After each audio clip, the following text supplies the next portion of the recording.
detection audit, deliberate a matter regarding a student or student discipline, deliberation regarding real property, and consultation with an attorney. So at this time, Board of Trustees, the Burleson Independent School District will adjourn to closed session.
Oh, I hit that, and I'm not ready.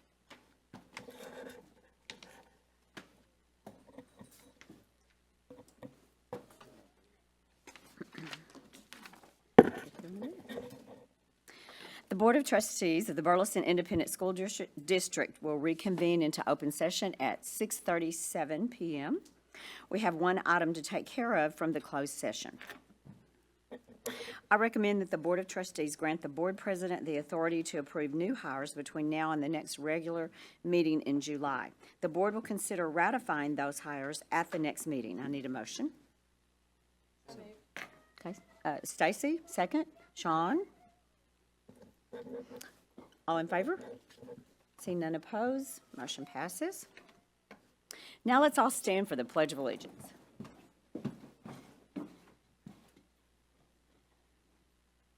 I pledge allegiance to the flag of the United States of America and to the republic for which it stands, one nation under God, indivisible, with liberty and justice for all.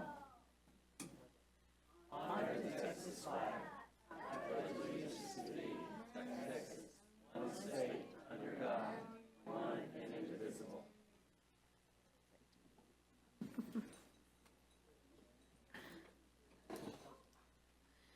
Okay, next, I recommend that the Board of Trustees adopt the order of items for the June 23rd, 2025 agenda as presented. I need a motion.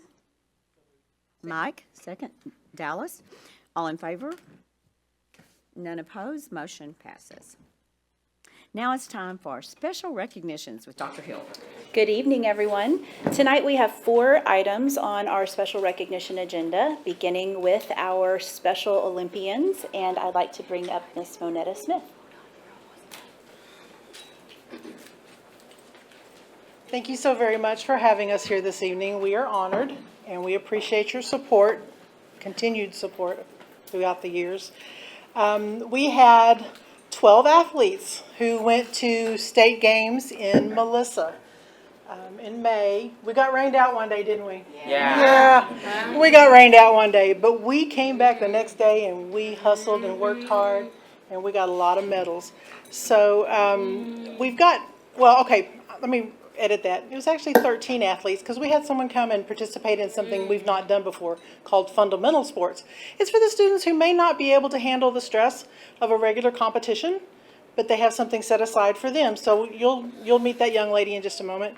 But what we have here tonight are 9 of those 13 athletes. Now, we've got a couple that went on vacation. They thought this was a good time of year for it or whatever. But we also have 2 that are missing tonight, and I want to mention why they're missing. This is another thing with the school board supporting us and all of administration supporting us and everyone throughout the district. We have 2 of our special athletes who are not here because they have moved on to their post-secondary goals.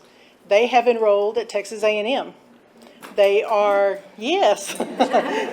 For the summer, they're doing a 6-week program called Waco. I get them mixed up. Waco, which is Work and College Opportunities Program. And it's a chance for them to go. They live in the dorms. They function independently.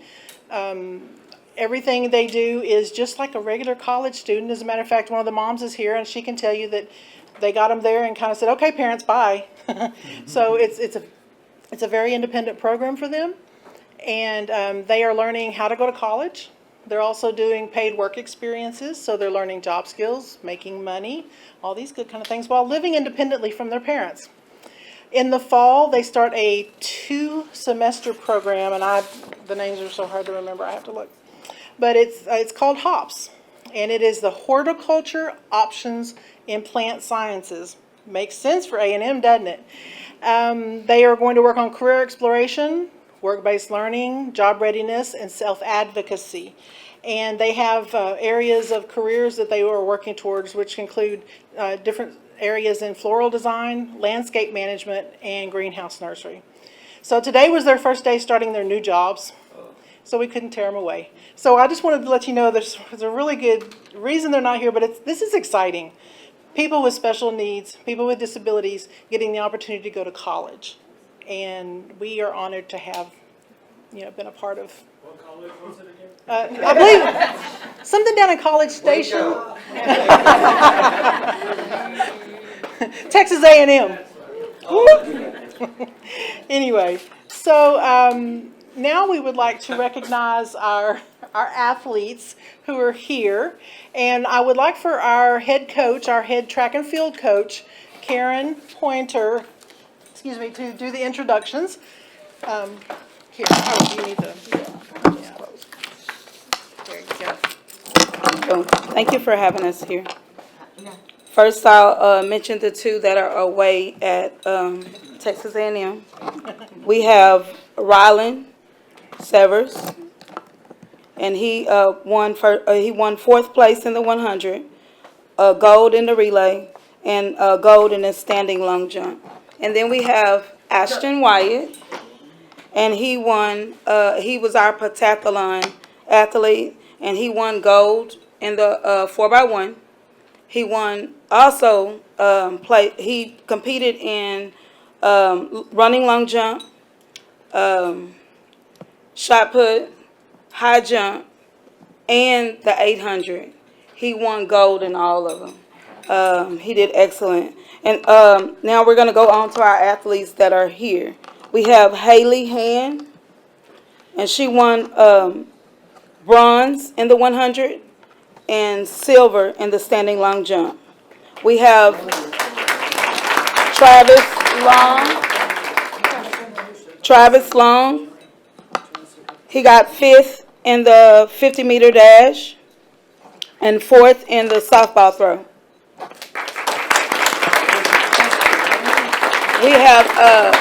We have Jake Puskowski. He's not here today, but he won 7th in the 50 and bronze in the softball throw. And then we have PJ. He won bronze in the 50 and silver in the softball throw. And we have Alexa. She won gold in the softball throw. We have Ethan Rogers. He won 7th in the 100-meter dash and bronze in the javelin. We have Hunter Klein.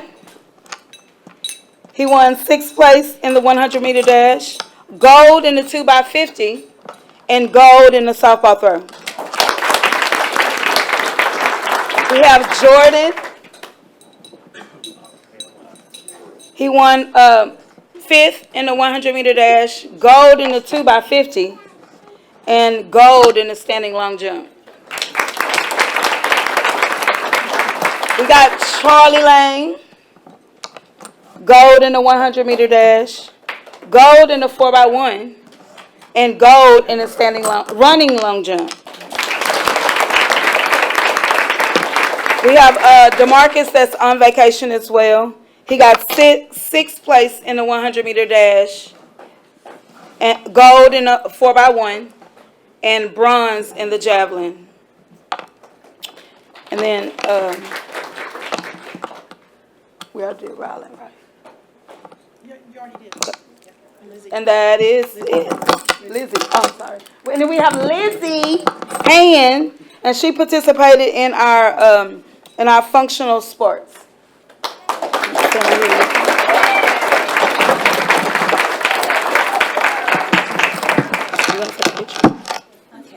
just get arranged for a picture. Y'all may have to step back. There we go. There we go. Does that work? Does that work? All right, if I can get everybody to look right here. 1, 2, 3.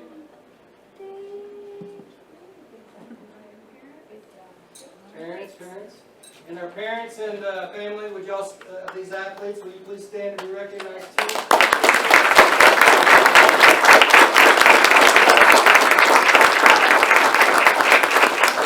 Appreciate you all being there. Appreciate you supporting these athletes. And athletes, congratulations. Well done.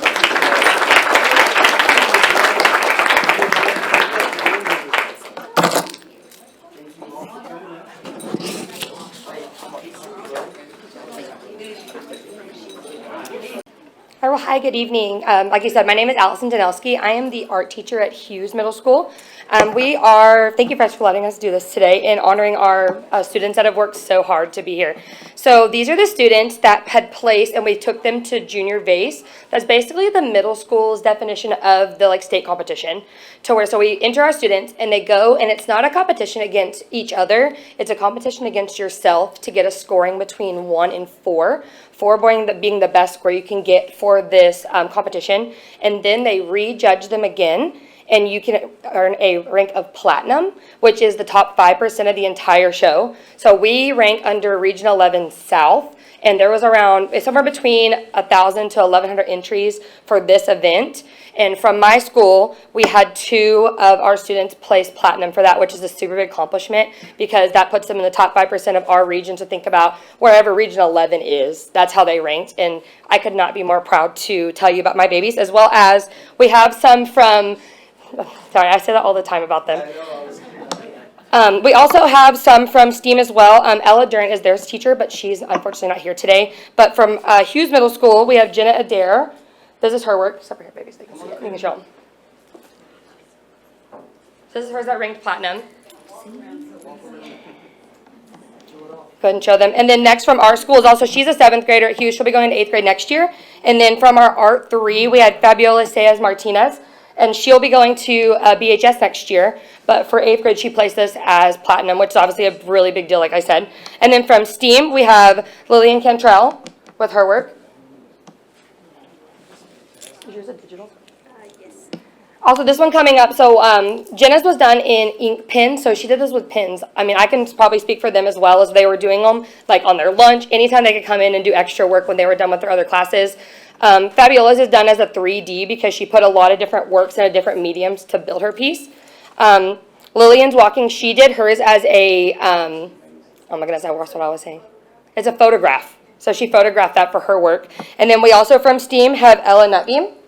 What'd you do? A painting and a photograph. She entered 2. You have one as a painting. It was acrylic. Yeah. As acrylic painting, and then one is also a photograph. So in order to also enter these, they had to take these photos themselves. They can't steal other people's works. You can't use them from Google. You can't use Photoshop. It is their complete work on their own. We also have one that couldn't be here today from STEAM. Her name is Madison Kelly. She also ranked that thing of 4 for the platinum as well. And that's for the middle school.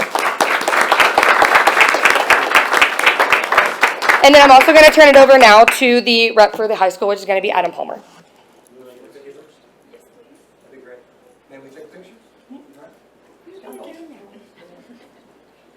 right, everybody look right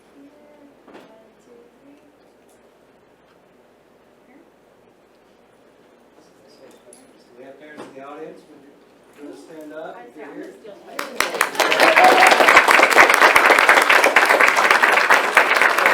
Great kids, talented kids, and we appreciate your support of them, and well done. And we love that you're pursuing your passion and your talent. That's fantastic. Thank you all for being here. We're so thankful for you as parents too, because this was a Saturday they had to do this. Their parents had to either put them on the bus and trust me to get them there. Obviously, I did not drive the bus. We were very blessed with the driver of the bus, but they had to come out there with them and supported them and waited in the hours in the cafeteria while they went by themselves, the judges, and spoke one-on-one. And it's a writing part, a presentation part, and their artwork they have to do. So the judges, them all like around, they had to write about their pieces, use the correct terminology, and then their parents also supported them, gave them advice on that. So thank you so much for supporting your babies and let them do this and be part of our program. I really appreciate it. All right.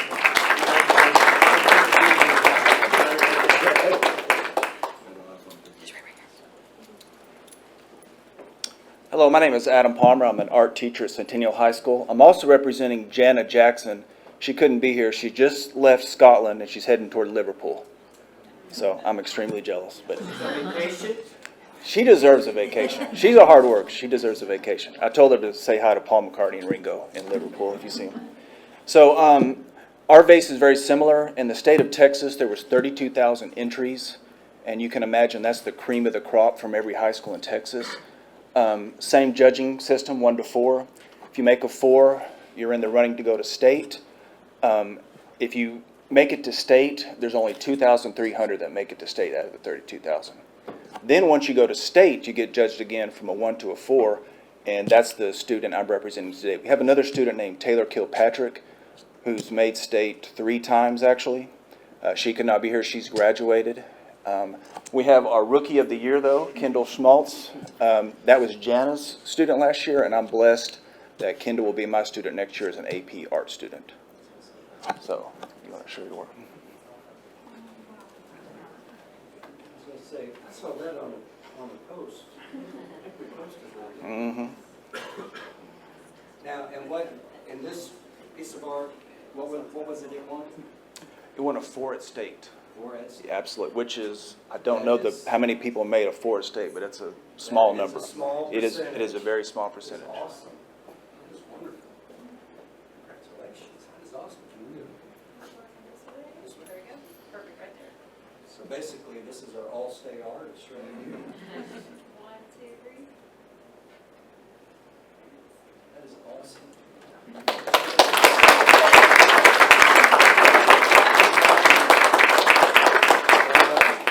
And thank you for supporting the passion. Yes. It's awesome. Congratulations and thank you for being here. There you go.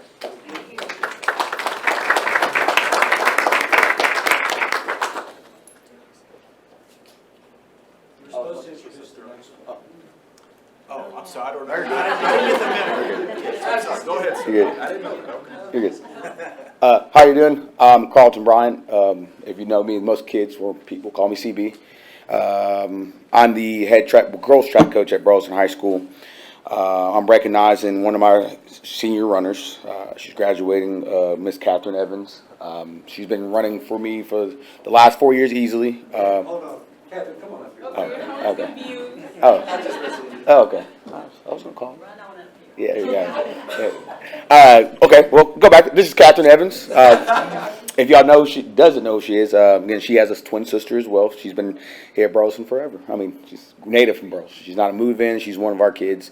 She's a Burleson kid. We had a luxury coach her for the last 4 years. She made it to state the last 4 years as well as a freshman, coming out, being she's only won as a freshman for girls side and the 4x4. So she made an 8 and 4x4 as a freshman. Single in 8, she ended up getting 8th place as a freshman. 4x4, I think we ended up getting 6th that year as a freshman. She was one of those few girls that had the luxury of making the state the last 4 years. As a sophomore, she's made the state in the 4x4. Yeah, 4x4. As a junior, she made the state as a junior, she ended up just making the state in the 4x4. And junior is 4x4 and the 8, and then as a senior in the 8 as well. Again, placing top place in the 800 was 5th place. We ended up topping her making the state and then getting third place as a sophomore, correct? In the 4x4. We set again, she holds multiple records at our high school. As a junior, as a sophomore, we went 3:49 in the 4x4, so that's holding her record. She's one of those record holders. Also, she's a record holder in the 4x2 that we made in regionals, and we're getting first place, guys. Long story. And we're getting first place at regionals. Just slightly mistake, got DQ'd. Actually ran our record as well in the 4x2 as well. So ended up placing third in the 4x4 at the state again. So those are some accomplishments she made. If you didn't know it, it should be known. She didn't announce it until after she graduated. Catherine Everson signed. Finally. It took some time, but again, like I said, can't rush what she wanted. And Catherine Everson recently signed to Texas State to run track and field. So one of those announcements. So. Still waiting on sister, but we'll come back for that one. But again, this is so we're here for Catherine Evans. So we're going to talk about Catherine. So again, this is one of my runners that again grew up on me well, and I told her before, like she helped me be a better father. So that's going to be a big thing for me. And again, whenever she calls me, I'll be here for her. So I've been telling that for 4 years. So again, this is Catherine Evans.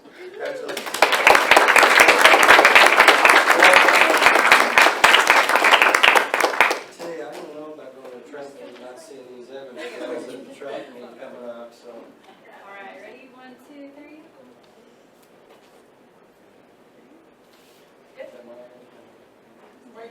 And Mom, thank you for being here too.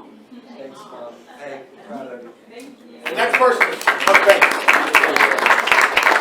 Coach Banks is next.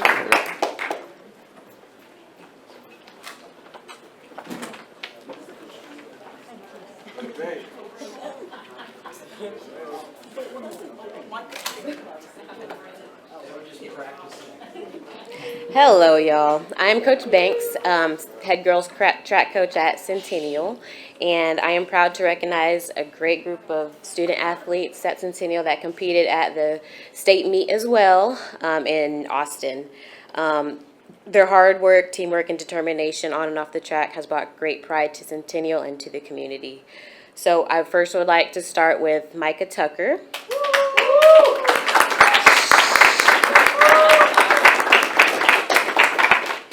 She's the youngest and the last from the Tucker family. That family has come through our program, and I was going to say, she is the last, she's but the not last. the least. Correct.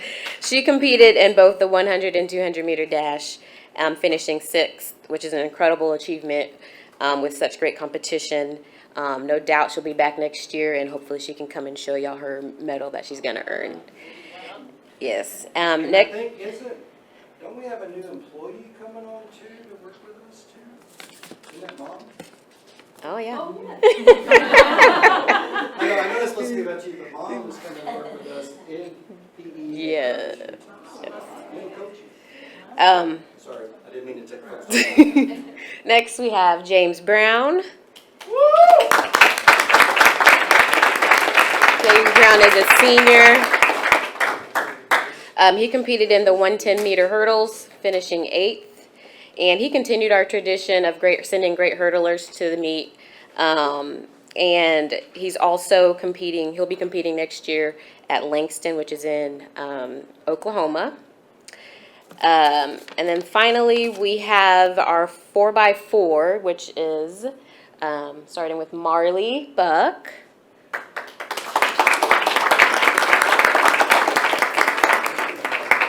Micah was on there. Hannah Jimerson, think you know who that is.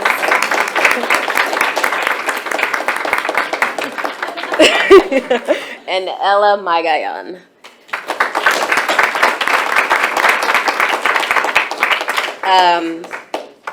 So they earned their spot at state, placing 9th. And 3 of the 4 members will be back next year, looking to carry on our program's success. And what's really special about the group of 4 girls is 2 of them on the end are actually distance runners. So we had to convert them to sprinters, and then we had to have 1 freshman step into big shoes, and she did a great job. And then also Micah just did Micah things. Micah was. So I think they'll be looking forward to breaking some more school records in that event. So we're so proud of our student athletes. We thank you guys for all your hard work and support. Ella, yes. Where was that? Somewhere where they have winter, right? Iowa. University of Iowa, yes. University of Iowa. She's also our 3-time school record holder, so we thank y'all. And parents, have parents, please stand. Parents. Wait, let's get our pics first. I'll block the view. Oh, All right. Hold up here. 1, 2, 3. Cheese.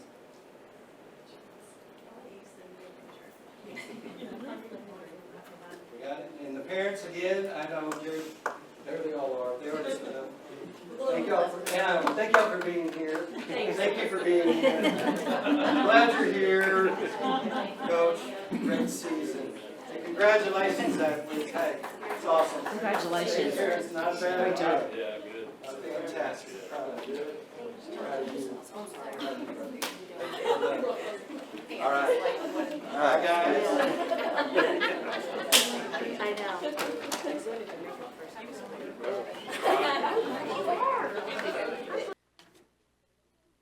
Okay, that was fun. Now it's time for our comments from individual board members. You have anything anyone would like to share?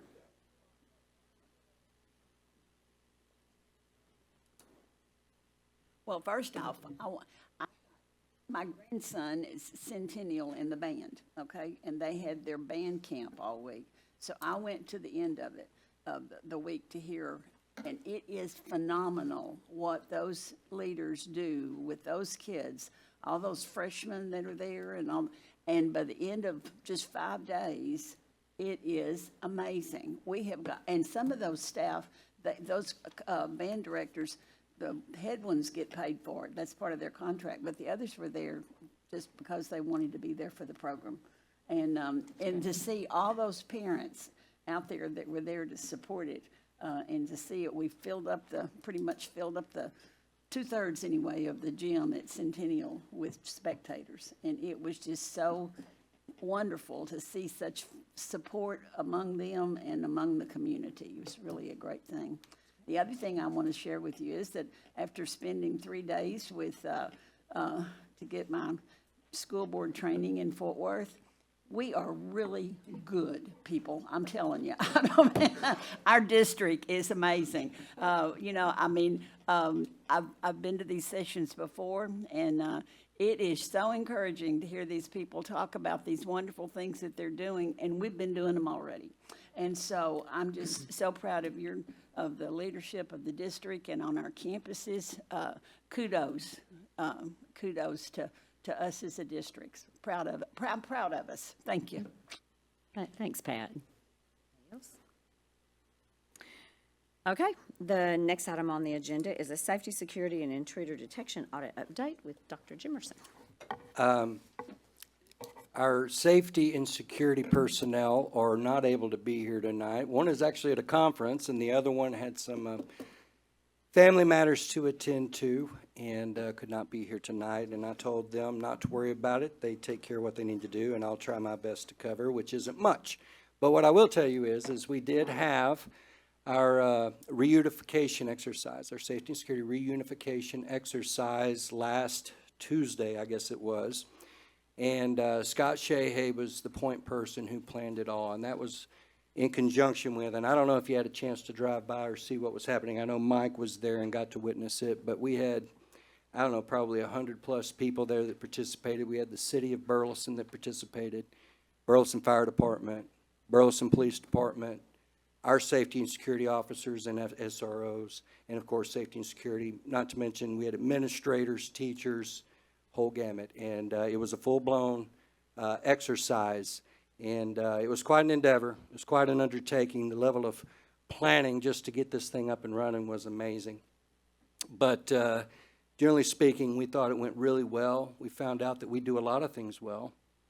We also found out that there were a lot of things that we learned. We learned a lot, as only you can learn from actually doing a mock exercise.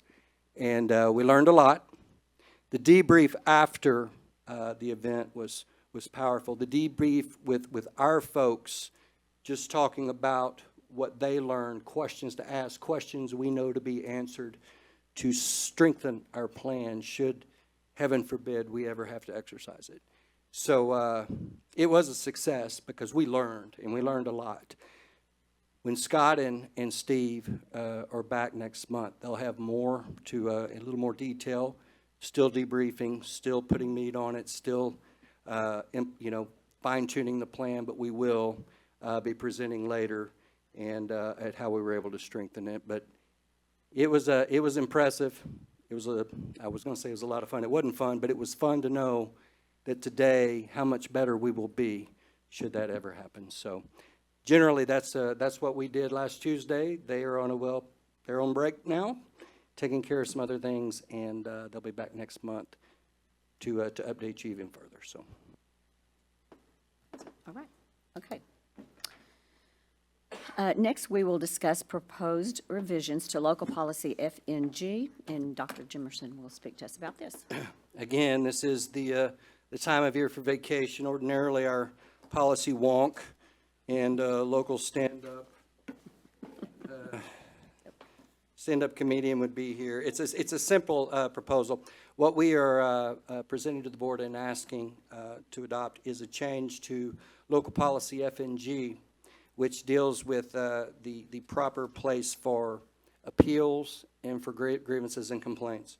What we're asking is that under the proposed provision on page 1, there is a list of items that addresses different complaints or grievances that are filed and the process for appeal. And under there, you'll see there's 14 going on 15 different appeal processes. We are asking that the appeal process for complaints concerning placement in the Discipline Alternative Education Program, DEP, be submitted in accordance with Policy FOC. So I move Policy FOC and the Student Code of Conduct, that the appeals process will be listed and enumerated in the Student Code of Conduct. And we're asking that that change be made in policy to move the appeals process to the Student Code of Conduct and FOC.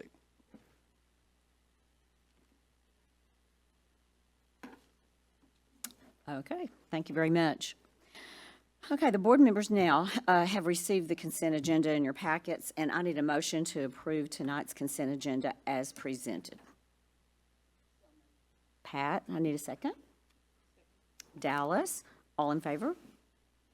See none opposed, the motion passes. Now it's time for our monthly financials with Brenda Mize.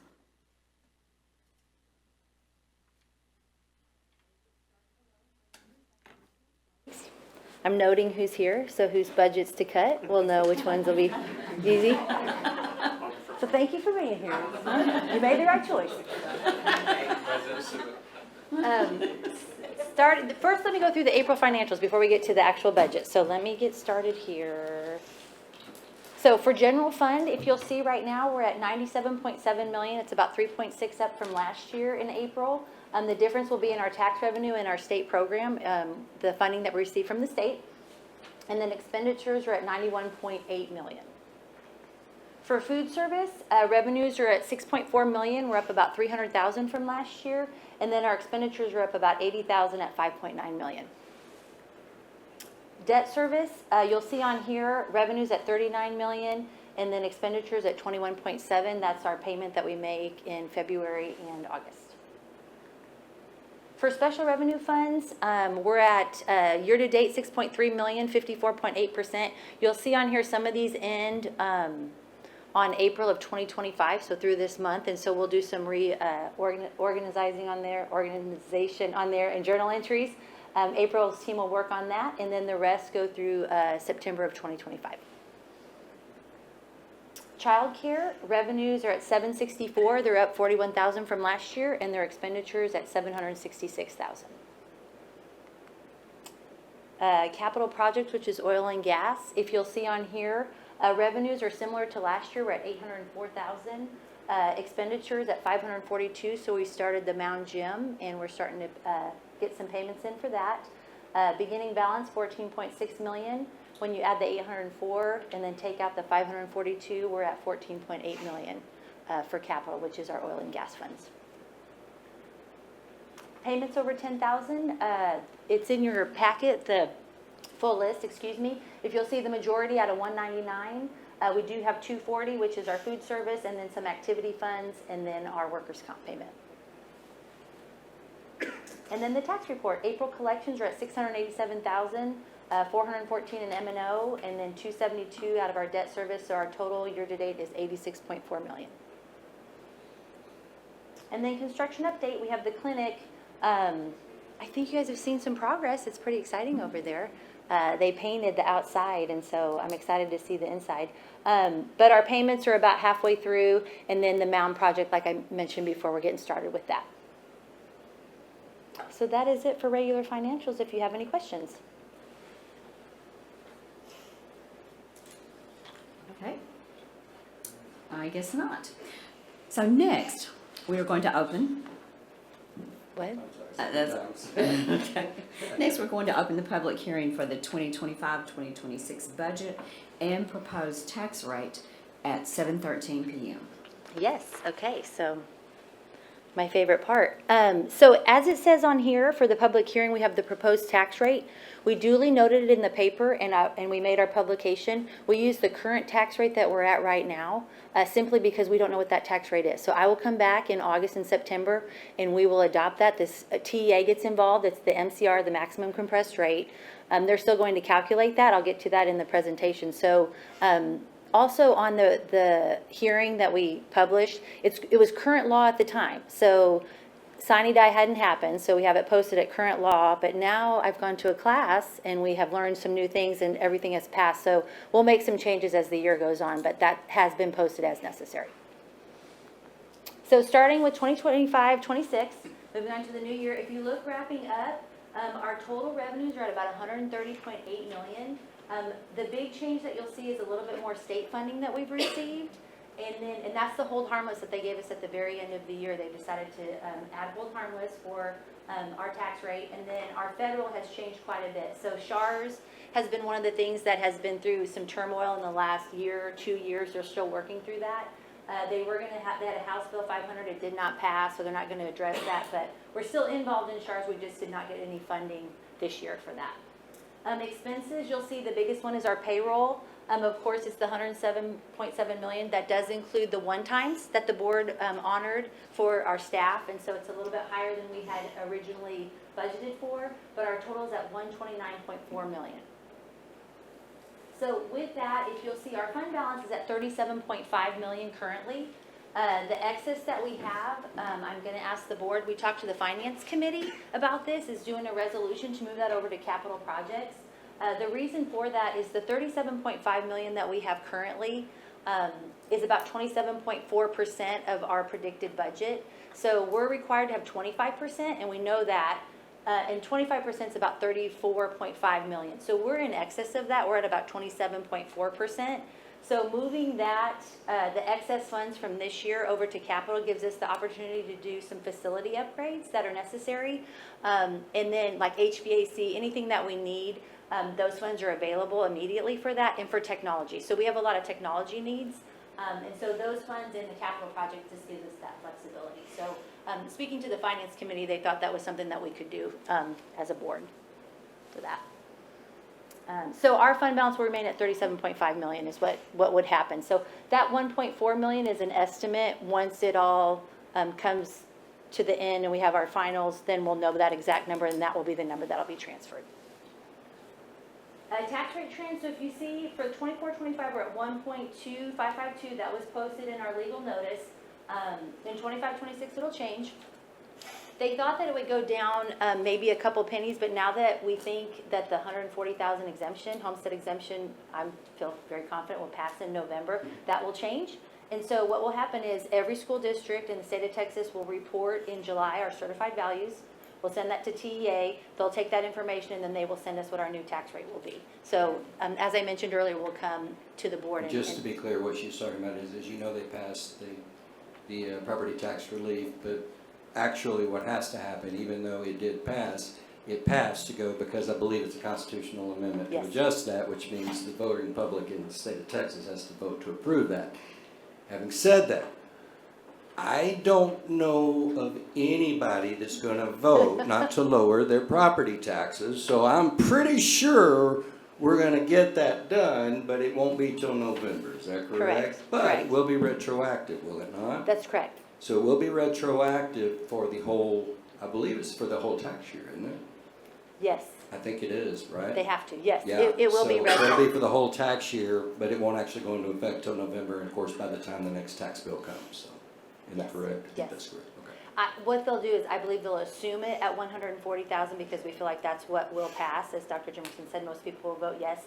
If that doesn't pass, then they will retro and send out a new bill, and so I can't imagine what that would look like. But In the state of Texas, I don't think that's I don't happening. think it is either. They're placing their bets on doing the Well, I 140. told somebody, it's like, I pay taxes here too, and it's hard for me not to vote for a tax, Yeah. property taxes. So thank God, and thank you, appreciate our taxpayers that, you know what, some relief is on the way. So I think that's a win-win, and I do think that's a good thing on behalf of the state legislature they were able to accomplish, so.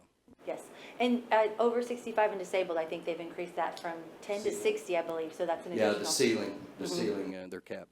You should see some difference. So all that to say, I don't know the tax rate, but I will come back in August and September and present one to you for adoption.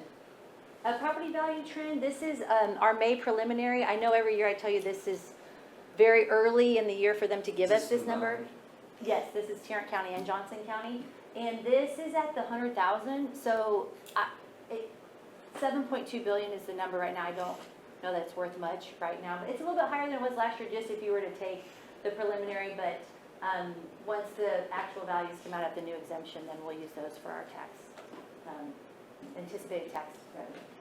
Enrollment, I just wanted to share with you, so typically at Snapshot this year, we're at 12,713, which we were excited about because we thought it would just remain stable. We did end at 12,373, so we had a decrease a little bit larger than we have in the past. We're tracking it. It's just students that leave, transfer, things of that nature, whether they do homeschool, go to a different school district, whatever it may be. So I'm conservative with our enrollment coming into the next year just to make sure that we can budget for it, and then we'll just see what happens. And hopefully we'll be surprised and pleasantly surprised that students come here. If not, we'll be prepared for it. I was gonna say, because we budget, as you all know, very conservatively, just in case, and then, hope that it comes out ahead, but we're planned for if it doesn't. Okay, House Bill 2. So just a little recap. So if we remember, the 88th legislature, which met in 2023, gave us nothing. So that whole time they met and they talked about it, and it was the vouchers against school, public school, and it all came out and we received zero. So that was painful. And then they met this year, so they came up to an agreement to House Bill 2 with some strings attached. So I'm going to share those with you, and we will follow those. The first one is the compensation. So, and this is an $8.5 billion passage that they have, which is a lot of money, and it's kind of sad because at the same time you feel like that would solve all of our problems, and it's probably not going to. But it's a lot of money that they've given to school districts, but we're going to follow the rules that go with that money. First one is compensation. So we are over 5,000 in enrollment, and so teachers mandated, it's called a teacher retention allotment. And if you have over 5,000 students, a teacher with 3 to 4 years of experience will receive a one-time $2,500, and teachers with 5+ years will receive $5,000. So that is given to us through the state. So the states can say, here's your money, this is the teacher A, this is their name, this is how much money they're going to receive. And so it'll come to us almost like teacher incentive allotment. They will give us those whole dollars in our summary of finance. That for us is about $3.6 million right now, depending on new teachers that we come in on their years of service. With that also, there's this other staff raises, and it's $45 per adjusted ADA. We're not actually exactly sure what those adjustments are, but they kind of change. They don't do the full ADA, they just do a smaller portion of it. And that is for other staff other than campus or central administrators. So that dollar that we will use is for our other staff, that's not administrators. And then they're also doing a teacher incentive allotment expansion. And I'll let Anne Marie talk to you about that another day. But that's going to come out too, that they're going to increase that for teachers. So that is mandated, that's absolutely what we're gonna receive, and we will have those funds. Number 2 is a new allotment, it's called the ABC allotment. It's $106 per enrolled student for these allotment for basic costs, and they can be used on what's listed here: transportation, utilities, insurance, health insurance and other benefits, TRS contributions, payroll taxes, and rehiring retirees. So one of the things is this mandate that they send us for these teachers to give the $2,500 and the $5,000. Anything that's paid over the state minimum, the school district will pay the TRS for them, so that's an expense that falls on us. And so one of the things we fought for was we said, you can give this to teachers, but if you don't give us any more money, it will cost us for you to give these teachers this funding, which is great, we love that, but there's also an expense for the school district. So that's what Part this of is the for. unfunded part of Yeah. that, which is what we asked for. Yeah, so this is what they have there. I can tell you, I feel like the first 3 bullets will probably take the whole 106 allotment, but we will spend the money accordingly, and these are some of the reasons that they have given us. Well, this remember, money. inflation has not been kind to us, and this is the first infusion of new money that we've received in years. And despite all of that, we were able to make it work, thankfully. So now we have this. However, when they give us this money, they direct us into pots, or direct the money into pots in which we have to spend it. Local control, not nearly as much. So 1 has to go to those 2 classes of employees. Number 2, all of that money has to go to one of those others' expenses. Correct. And we'll report it, and they'll ask us about it, and we'll be glad to share that information. Bullet number 3, hard to see with that red, school safety. So they have increased the ADA from $10 to $20, and then the campus allotment from $15,000 to $33,540. So that's about $387,000 for us. We have already implemented safety. The board had decided that right from the beginning. So now they're just kind of catching up and saying, oh, we realize that you guys are paying a lot of money for SROs, SSOs, things of that nature. So they're just adding a little bit more to that. It still doesn't come No. close to covering all of our costs. And the mandates that came out of Austin, including employing, which we were already doing. But when they required by law that we have an armed security at every campus, there's $25, what was it, 25,000 per campus? $10 per ADA? It was $15,000, yeah, and then the $10 And per then ADA. it was 15, and then the $10, which was a drop in the bucket. It did not cover that one employee. Not even getting into all of the other safety protocols and measures that we had to put in place on top of it. So it was a drop in the bucket, unfunded mandate. At least this is getting closer to compensating us for our costs. Yes. But you all did it, this board did it, made the decision years ago that we were gonna do it, even before it was required. Right. And committed to spending the money to do it, and at least now they're trying to catch up a little bit. Yep. So we'll take it. Special education, so they have a new funding system. It's more based on intensity. I think the commissioner is supposed to do a program for the 26-27 school year, so no change necessarily this year, but they're going to revamp that for the 26-27 school year. So we'll see how that looks in the future.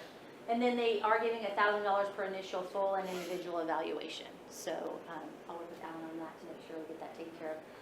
And then the miscellaneous. So they've given $55 to the increase of the basic allotments. So our basic allotment's at $61.60. They'll add the $55.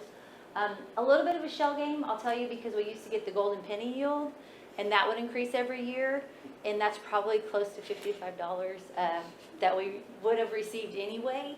The golden penny yield was in law, they've changed that, and now they are reallocating it to where everybody just gets an increase in the basic allotment. And then additional provisions. If you can see here, there's like the small and mid-size allotment, teacher preparation and certification programs. So they have made appropriations for these dollar amounts, but they're for the whole state of Texas. And so I guess once they receive how much students and teachers and whatever they're involved in, then how much will be allocated to our district individually, we'll see. And then they've made some adjustments for pre-K and their ADA. So that's the basic of House Bill 2. Went to a class the other day, 191 slides covering this. It was, yeah, it's a lot of Wait, fun. there's lots of strings, lots of directions, lots of Yeah. requirements. And so what they told us to tell everybody, they kept saying, you know, make sure you let everybody know that we will have budget amendments, because we're just starting the surface of this to see what it looks like. There'll be some changes, there'll be some adds, and there'll be some takeaways, and so I'll come back. In our board, we're really good about approving budget amendments anyway. It's just there'll probably be a few more this year and some changes to that, but this is And the start of amendments it. will be for classification purposes and moving it around more. So. Yeah, so we'll take care of that, but I just want to let you know I'll come back with more information, but this is only 2 slides. Instead of the whole. And you're welcome. Yeah, you're welcome. So, and it was all CFOs and business people, we were tired. It was not a party like I normally have here. So for 25-26, meeting with the finance committee, the board finance committee, thank you so much. I always enjoy meeting with you guys and their patience because this year was a unique year because we had to wait until Sunny died to actually get some of the information. The payroll considerations that we're asking the board tonight is the beginning pay for the teacher matrix to be at $60,000. Years 1 and 2, so there was no mandate from House Bill 2 for a 1 or 2 year teacher. There was no money. No money mandate any They of did that. not pay us any money to give to years 1 and 2. So we agreed on a 3% of the midpoint for years 1 and 2, which is $2,020. And then years 3 and 4 is the $2,500 that we talked about, and then 5 years plus is the $5,000 one time for those staff members. Nurses, librarians, and SSOs used to be on the teacher matrix. They will fall off. It's just a different business model that they're using now. So we're still going to give them 3% of the midpoint for that classification of employees, and then all others 3% of the midpoint also. And by the way, they sent the money for the teacher matrix and it was specified for those teachers and teachers only. They sent or earmarked some other dollars for everyone else, excluding administrators. That's nurses, librarians, SSOs, M&O, everyone. And the money that they sent did not cover the raises that you see there. We're actually reallocating money to make sure our nurses and our librarians and our SSOs actually get a better raise than what the state's legislature had allocated for them. So kudos to this board and to this finance committee for driving that farther. And in fact, we used, in addition to, instead of the current 3% midpoint, we're moving the scale up to keep track with the progress over time, and we're using the new midpoint so that we could get them a better. So we went from 1,800 to over 2,000, and then we reallocated and moved money around so that we could pay those folks a better raise because the legislature did not. They prioritized all teachers. I don't begrudge teachers. But this board in the budget and what you want is to prioritize everyone else too to ensure they get a better raise. Perfectly said. Thank you. And with that, we've made a few pay scale adjustments. So Anne Marie, I can't thank her enough just for keeping me sane. I don't know how many scenarios she had to run. I mean, just probably a million, probably 190 just like the slides.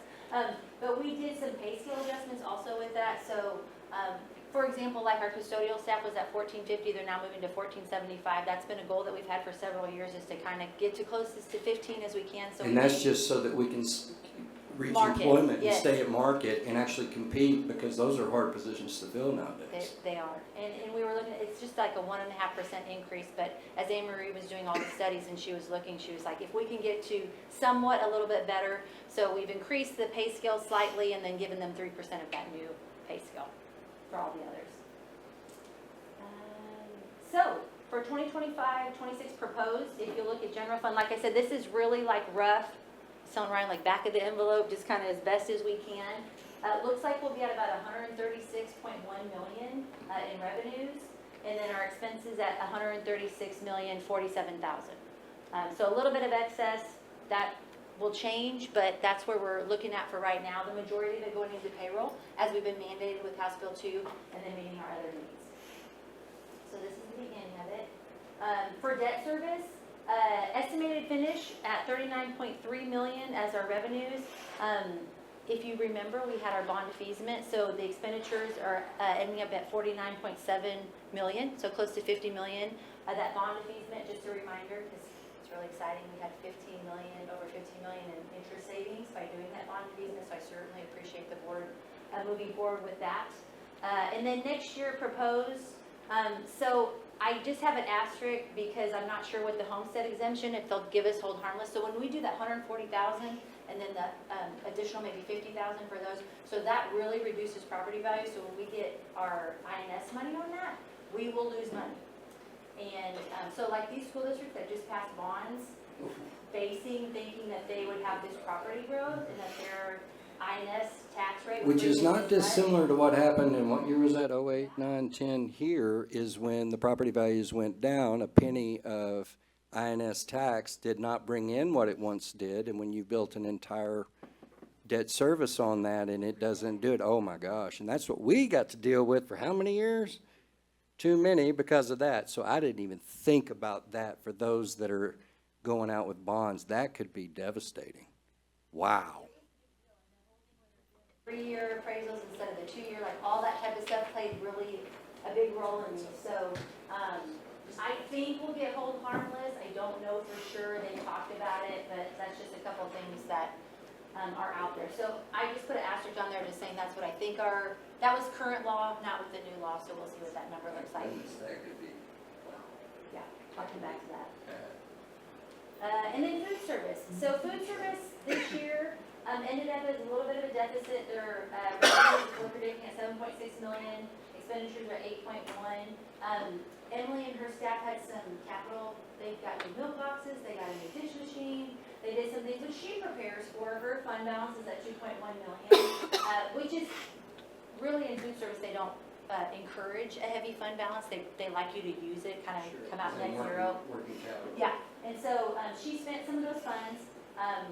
And then predicting for next year, 8.1 million, and then her expenses right at that. So she's still working on that, some of the staffing that she may work on. They may come out with a new lunch rate. Every year we put in that formula and they decide how much our lunches should cost. She's focusing on a la carte and those type of things. She just got through an audit this year and it went really well. And so congratulations to her and her team. It's pretty intense. Like you have to be clean and everything has to be so perfect, and they come and check all that out. So she was very busy this year, but this next year she's really working on a la carte and trying to get some more things and options out there for kids.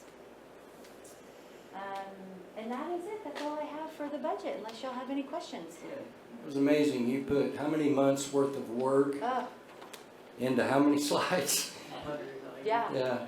And it was a roller coaster. I mean, one time I went into April's office and she had to talk me off. So I was like, Well, as you can imagine, it's, we were hoping and hoping and hoping, and then at the 11th hour, thank the goodness. Senate pulled the rug out from Yeah. underneath.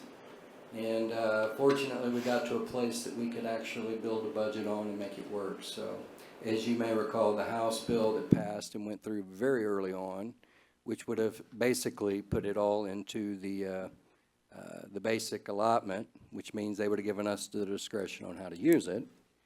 And then the Senate comes back and says, no, it went from almost $400 on the House side to $50 on the Senate side. And that was scary. So anyway, she's ridden the roller coaster. We've all at one point or another talked her off the ledge. I want to thank, before we move forward, if it's all right, Madam President, I just started rambling, but the work that you've put in, I want to thank the rest of the cabinet and other administrators that have been so good and at meeting and helping. And I know they've been meeting weekly on this budget, particularly personnel, for weeks on end. Lots of folks have contributed to this, and I appreciate the effort. The fact is, we scrutinize every position in what we do to make sure that we manage our overhead as best we can, supply the needs or meet the needs of what's needed, manage the overhead, so that we are able to provide raises even when the state doesn't provide specific money for that we still can and will, by managing our overhead, reallocate to make sure that the people are here are valued and they're shown that value and they get a decent cost of living adjustment. And I appreciate the effort that went into that. I appreciate the Finance Committee, who has been meeting and gave us direction and their blessing to proceed, because we are all in agreement that our people are our most valuable asset. And when you hear people say the words, people are our most valuable asset, well, then follow the money. Is it true? And if you haven't given raises, is that accurate? Well, this board has been 100% every year, providing raises and the best raises that we can every year. And kudos to you all for showing that you do value our people. That's important. And I'm proud of this budget. I'm proud that we were able to bring compensation to our folks and still meet the needs of our students. And it's still not easy. It's never enough money. There's so many things we would love to do. But at least we're going to cover our cost of inflation. At least we're going to be able to get a decent raise to our folks. Not enough. It's never enough. Quite frankly, they should all be making a lot more. And one day I hope we get there, but we're going to do the best we can with what we got. So thank you for what you've done.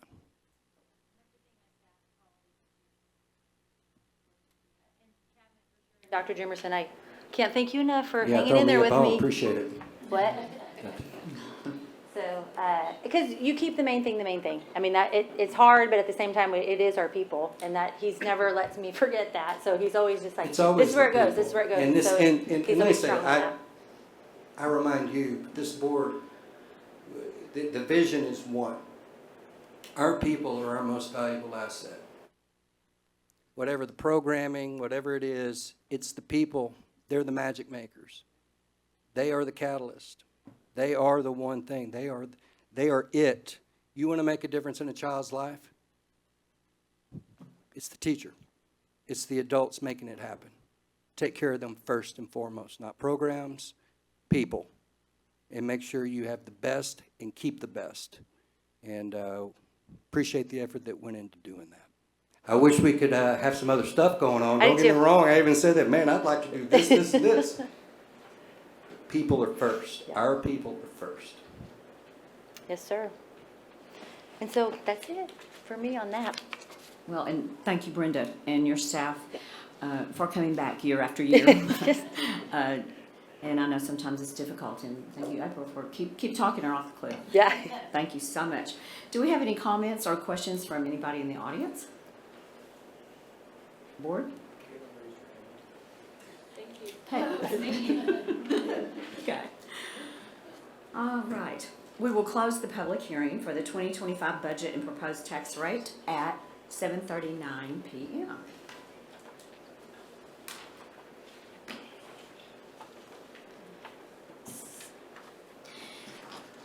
That brings us to the first financial action item for the evening. First, we have consider the budget adoption for 2025-2026, general debt service and food service. And I need a motion of the Board of Trustees to approve the 2025 budgets for the general fund, the debt service fund, food service fund is presented and authorized adjustments in the budget when appropriate and consistent with law and policy, and authorize the superintendent to review and adjust compensation and positions accordingly. Your motion? Mike, second. Dallas, thank you. All in favor? Seeing none opposed, motion passes. That brings us to consider resolution for commitment of fund balance. Yes, so just briefly, as I had stated in the one slide, it's about 1.4 million. What'll happen is we're just asking the board to keep the fund balance at 37 million. And then any excess, whether that's a little bit more or a little bit less, will go over to the capital fund. Okay, all right, great. All right. You need a motion? Okay, Pat? Pat, thank you, and Dallas second. All in favor? Seeing none opposed, the motion passes. Jerry, I'd just like to say that when I was at the training, I had several people come up to me that I didn't know when they found out I was from Burleson. They said, well, how are you handling the deficit budget? And I said, we don't have a deficit budget. And I got some really raised eyebrows, so it was fun to get to say, we don't, I didn't do nanny poo-poo, but I wanted to.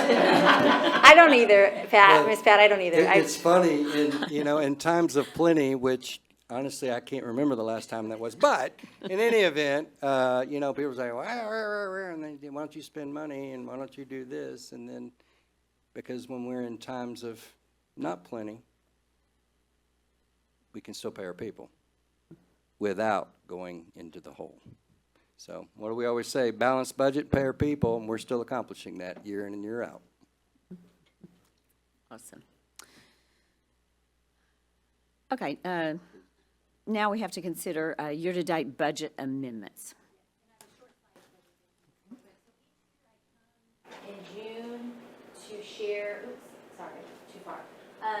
The budget amendment. So this is the budget that we have at the beginning of the year, and then as the year comes along, then we say, okay, this is what we have in some departments, and we do it by function, so we can move back and forth. And so what I have here is just reclassifying a few things. The big one you'll see is in that function 71, and that's following GASB 87 and GASB 96, those SPITAs and those capital leases.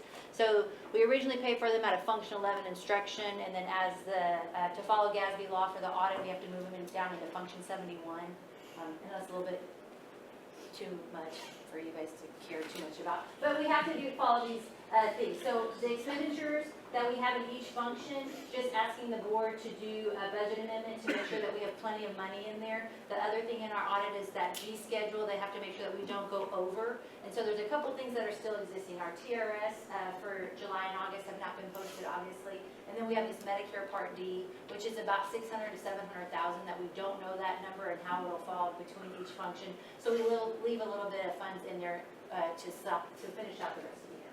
So I'm just asking the board for this reclassification. Okay. And I'm sorry, I'm gonna go, this is general fund, food service, same type of thing, just adding a little bit in the revenues. And then, I'm reducing their total expenditures because they did not do the BHS line. She was thinking that she might be able to do some changes at BHS, she did not, so we're reducing that. And then for debt service, just looking at the local and state revenues, we'll receive a little bit less state revenue, a little bit more local. And then the last line you'll see down there is the $27.7 million that we paid for that bond defeasance that we did not plan for at the beginning of the year. But as it came along, then now I'm asking for this budget amendment to make sure we have the correct funds in the right function. Okay. Now I'm done, sorry. All right, that's great, thanks, Brenda. I need a motion that the Board of Trustees approve the budget amendments as presented. Stacy, second. Sean. All in favor? I see none opposed, motion passes. That's it for me, thank you. Thank you. Next item on the agenda is to consider memorandum of understanding with the Educational Service Center Region 11 regarding reading academies with Stacia Pierce, Dr. Stacia Pierce. Hi, good evening, Dr. Jefferson, Board. I'm here tonight to recommend our partnership with Region 11 to send a group of teachers through Reading Academies. As you might recall, we started our big launch in 2021 where we did a large scale in accordance with House Bill 3. And now we have, through attrition and through different teachers moving, we have 11 participants that need to attend. So with your recommendation, we'd like to partner and send them for this school year. It'll be an 11-month program to Region 11. Before we do that, I just have a question real quick. Do teachers have to read, I mean, after they've had that, do they have to be? Like a recertified or? Yeah, yes. Okay. No. So they'll do their certification and then they can go and with their 150 continuous hours, Okay. they can renew it through the state board. Okay, all right, that's all. Okay. Okay, I need a motion that the Board of Trustees approve the memorandum of understanding with Region 11 for the Reading Academies. Your motion? So moved. Pat? Dallas, second. All in favor, please raise your hand. See none opposed, the motion carries. Thank you. Thank you. Each year, we reorganize the board to elect a president, a vice president, and a secretary. We will begin by receiving nominations for the position of president. In fact, we can do this for all three.